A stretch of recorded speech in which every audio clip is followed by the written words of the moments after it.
ನಮಸ್ಕಾರ. ಸಾರ್ವಜನಿಕ ಸ್ಥಳಗಳಲ್ಲಿ ಅಂದ್ರೆ ಪಾರ್ಕ್ ಅಥವಾ ಬೀಚ್ಗಳಲ್ಲಿ ನಾವು ಎಷ್ಟು ಸೇಫ್ ಅಂತ ಅನ್ಕೋತೀವಿ. ಆದ್ರೆ ಇತ್ತೀಚೆಗೆ ನಡೆದ ಒಂದು ಡಿಜಿಟಲ್ ಬ್ಲ್ಯಾಕ್ಮೇಲ್ ಪ್ರಕರಣ ನಮ್ಮೆಲ್ಲರ ಖಾಸಗಿತನದ ಬಗ್ಗೆ ಕೆಲವು ಗಂಭೀರ ಪ್ರಶ್ನೆಗಳನ್ನ ಎತ್ತಿದೆ. ಬನ್ನಿ, ಈ ಕೇಸ್ ಬಗ್ಗೆ ಸ್ವಲ್ಪ ಡೀಟೇಲ್ ಆಗಿ ನೋಡೋಣ. ಈ ಪ್ರಶ್ನೆಗೆ ಉತ್ತರ ಬೇಕು ಅಂದ್ರೆ ನಾವು ನೋಯ್ಡಾದಲ್ಲಿ ನಡೆದ ಒಂದು ಘಟನೆಯನ್ನ ನೋಡಬೇಕು. ಅಲ್ಲಿ ಏನಾಯ್ತು ಅಂದ್ರೆ, ಪಬ್ಲಿಕ್ ಪಾರ್ಕ್ಗಳಲ್ಲಿ ಆರಾಮಾಗಿ ತಮ್ಮ ಪಾಡಿಗೆ ತಾವು ಸಮಯ ಕಳೀತಿದ್ದ ಜನರೇ ಸೈಬರ್ ಕ್ರಿಮಿನಲ್ಸ್ಗಳ ಟಾರ್ಗೆಟ್ ಆಗ್ಬಿಟ್ಟಿದ್ರು. ಈ ಅಪರಾಧಿಗಳು ಮುಖ್ಯವಾಗಿ ಯುವ ಜೋಡಿಗಳನ್ನೇ ಗುರಿಯಾಗಿಸ್ಕೊಂಡಿದ್ರು. ನೆಮ್ಮದಿಯಾಗಿ ಕಾಲ ಕಳೆಯೋಕ್ಕೆಂತ ಬಂದಿದ್ದ ಜಾಗದಲ್ಲೇ ಅವರ ಪ್ರೈವೇಸಿಗೆ ಧಕ್ಕೆ ಆಯಿತು. ಸೇಫ್ ಅಂತ ನಂಬಿದ ಜಾಗದಲ್ಲೇ ಅವರ ನಂಬಿಕೆಗೆ ಮೋಸ ಆಗಿತ್ತು. ಇಲ್ಲಿ ತಿಳ್ಕೋಬೇಕಾದ ಮುಖ್ಯವಾದ ವಿಷಯ ಏನಪ್ಪಾ ಅಂದ್ರೆ, ಸಂತ್ರಸ್ತರು ಯಾವುದೇ ತಪ್ಪು ಅಥವಾ ಕಾನೂನು ಬಾಹಿರ ಚಟುವಟಿಕೆ ಮಾಡ್ತಿರ್ಲಿಲ್ಲ. ಪೊಲೀಸರ ಪ್ರಕಾರ ಅವರು ಕೇವಲ ಪಾರ್ಕ್ನಲ್ಲಿ ಒಟ್ಟಿಗೆ ಸಮಯ ಕಳೆಯುತ್ತಿದ್ರು ಅಷ್ಟೇ. ಆದ್ರೂ ಅವರನ್ನೇ ಟಾರ್ಗೆಟ್ ಮಾಡಲಾಗಿತ್ತು. ಹಾಗಾದ್ರೆ ಈ ಸಂಘಟಿತ ಅಪರಾಧಿಗಳ ಗ್ಯಾಂಗ್ ಹೇಗೆ ಕೆಲಸ ಮಾಡ್ತಿತ್ತು? ಅವ್ರ ಪ್ಲಾನ್ ಏನಿತ್ತು? ನಿಜ ಹೇಳಬೇಕು ಅಂದ್ರೆ ಅವರ ವಿಧಾನ ತುಂಬಾ ಸಿಂಪಲ್ ಆದ್ರೂ ಬಹಳ ಸಿಸ್ಟಮ್ಯಾಟಿಕ್ ಆಗಿತ್ತು. ನೋಡಿ, ಇದನ್ನ ಅವರು ಎಷ್ಟು ಪಕ್ಕಾ ಪ್ಲಾನ್ ಮಾಡಿದ್ದಾರೆ ಅಂತ. 4 ಸ್ಟೆಪ್ಸ್. ಫಸ್ಟ್, ಪಾರ್ಕ್ಗಳಲ್ಲಿ ಜೋಡಿಗಳನ್ನು ಗುರುತಿಸಿ ಅವರ ಮೇಲೆ ಕಣ್ಣಿಡೋದು. ಎರಡನೆಯದು, ಅವರಿಗೆ ಗೊತ್ತಿಲ್ಲದೆ ದೂರದಿಂದ ಫೋಟೋ ವಿಡಿಯೋ ಮಾಡೋದು. ಮೂರನೆಯದು, ಹೇಗೋ ಅವರ ನಂಬರ್ ಪತ್ತೆ ಹಚ್ಚಿ ಕಾಂಟ್ಯಾಕ್ಟ್ ಮಾಡೋದು. ಕೊನೆಗೆ ಆ ಫೋಟೋಗಳನ್ನು ಇಟ್ಕೊಂಡು ಬೆದರಿಸಿ ಹಣಕ್ಕೆ ಬೇಡಿಕೆ ಇಡೋದು.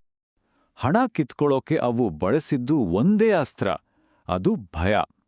ಈ ಫೋಟೋಗಳನ್ನ ಸೋಷಿಯಲ್ ಮೀಡಿಯಾದಲ್ಲಿ ಹಾಕ್ತೀವಿ, ಇಲ್ಲ ಅಂದ್ರೆ ನಿಮ್ಮ ಫ್ಯಾಮಿಲಿ ಮೆಂಬರ್ಸ್ಗೆ ನೇರವಾಗಿ ಕಳಿಸ್ತೀವಿ ಅಂತ ಹೆದರಿಸ್ತಿದ್ರು.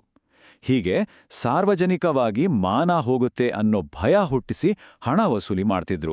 ಇದೇ ನೋಡಿ ನಿಜವಾಗ್ಲೂ ಭಯ ಹುಟ್ಟಿಸೋ ವಿಷಯ. ಯಾಕಂದ್ರೆ ಈ ಅಪರಾಧ ಮಾಡಕ್ಕೆ ಯಾವುದೇ ದೊಡ್ಡ ಹ್ಯಾಕಿಂಗ್ ಸ್ಕಿಲ್ಸ್ ಬೇಕಾಗಿರ್ಲಿಲ್ಲ. ನಿಮ್ಮೆಲ್ಲರ ಹತ್ರ ಇರೋ ಒಂದು ಸಾಮಾನ್ಯ ಸ್ಮಾರ್ಟ್ಫೋನ್ ಮತ್ತು ಮೆಸೇಜಿಂಗ್ ಆ್ಯಪ್ಗಳನ್ನೇ ಅವರು ಆಯುಧಗಳಾಗಿ ಬಳಸ್ಕೊಂಡಿದ್ರು. ಸರಿ, ಈ ಕೇಸ್ ಪೊಲೀಸರ ಗಮನಕ್ಕೆ ಬಂದ ಮೇಲೆ ಏನಾಯ್ತು? ಆರೋಪಿಗಳನ್ನ ಪತ್ತೆ ಹಚ್ಚಿದ್ದು ಹೇಗೆ? ಬನ್ನಿ ನೋಡೋಣ.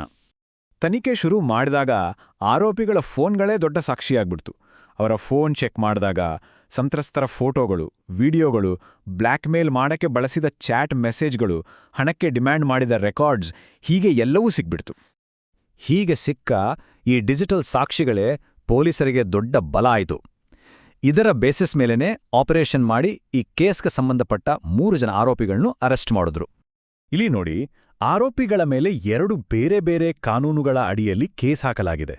ಒಂದು ಕಡೆ ಕ್ರಿಮಿನಲ್ ಬೆದರಿಕೆ ಮತ್ತು ಸುಲಿಗೆ ಮಾಡಿದ್ದಕ್ಕೆ ಇಂಡಿಯನ್ ಪೀನಲ್ ಕೋಡ್ ಅಂದ್ರೆ IPC ಅಡಿಯಲ್ಲಿ, ಇನ್ನೊಂದು ಕಡೆ ಡಿಜಿಟಲ್ ಮೀಡಿಯಾವನ್ನ ದುರ್ಬಳಕೆ ಮಾಡಿದ್ದಕ್ಕೆ IT ಆಕ್ಟ್ ಅಡಿಯಲ್ಲಿ ಕೇಸ್ ಬುಕ್ ಆಗಿದೆ. ಈ ತರದ ಘಟನೆಗಳು ನಡೆದ ಮೇಲೆ ಸಾರ್ವಜನಿಕರು ಏನ್ ಮಾಡಬೇಕು, ಹೇಗೆ ಎಚ್ಚರಿಕೆಯಿಂದ ಇರಬೇಕು ಅಂತ ಪೊಲೀಸರು ಕೆಲವು ಮುಖ್ಯವಾದ ಸಲಹೆಗಳನ್ನ ಕೊಟ್ಟಿದ್ದಾರೆ. ಪೊಲೀಸರು ತುಂಬಾನೇ ಕ್ಲಿಯರ್ ಆಗಿ ಒಂದು ಮಾತು ಹೇಳ್ತಾರೆ. ಯಾವುದೇ ಕಾರಣಕ್ಕೂ ಬ್ಲ್ಯಾಕ್ಮೇಲರ್ಸ್ಗೆ ಹೆದರಿ ಹಣ ಕೊಡಾಕ್ ಹೋಗ್ಬೇಡಿ. ಬದಲಿಗೆ ತಕ್ಷಣವೇ ಘಟನೆ ಬಗ್ಗೆ ನಮಗೆ ಬಂದು ದೂರು ಕೊಡಿ ಅಂತ. ಹಾಗಾದ್ರೆ ದೂರು ಕೊಡೋದು ಹೇಗೆ? ಅದಕ್ಕೂ ಸುಲಭ ದಾರಿ ಇದೆ. ಸೈಬರ್ ಕ್ರೈಮ್ ಹೆಲ್ಪ್ಲೈನ್ ನಂಬರ್ 1930ಗೆ ಕಾಲ್ ಮಾಡ್ಬೋದು. ಇಲ್ಲ ಅಂದ್ರೆ cybercrime.gov.in ಅನ್ನೋ ಸರ್ಕಾರಿ ಪೋರ್ಟಲ್ಗೆ ಹೋಗಿ ನಿಮ್ಮ ದೂರನ್ನ ಗೋಪ್ಯವಾಗಿ ದಾಖಲಿಸ್ಬೋದು. ಹಾಗಾದ್ರೆ ಈ ಒಂದು ಕೇಸ್ನಿಂದ ನಾವು ವಿಶಾಲವಾಗಿ ಕಲಿಬೇಕಾದ್ದೇನು? ಇವತ್ತಿನ ಡಿಜಿಟಲ್ ಜಗತ್ತಿನಲ್ಲಿ ನಮ್ಮ ಪ್ರೈವಸಿ ಮತ್ತು ಸೇಫ್ಟಿ ಬಗ್ಗೆ ಇದು ಏನ್ ಹೇಳುತ್ತೆ? ಈ ತರಹದ ಅಪರಾಧಗಳಿಗೆ ಸೈಬರ್ ಎನೇಬಲ್ಡ್ ಕ್ರೈಮ್ ಅಂತ ಕರೀತಾರೆ. ಅಂದ್ರೆ ಏನು ನೋಡಿ, ಸುಲಿಗೆ ಮಾಡೋದು ಅನ್ನೋದು ಹಳೆ ಕಾಲದ ಕ್ರೈಮ್.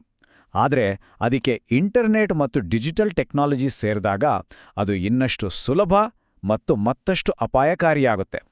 ಇದರಿಂದ ಕಲಿಬೇಕಾದ ಪಾಠ ಸ್ಪಷ್ಟವಾಗಿದೆ. ನಮ್ಮ ಪ್ರೈವಸಿಗೆ ಧಕ್ಕೆಯಾಗೋಕೆ ದೊಡ್ಡ ದೊಡ್ಡ ಸೈಬರ್ ಅಟ್ಯಾಕ್ಗಳೇ ಬೇಕಾಗಿಲ್ಲ.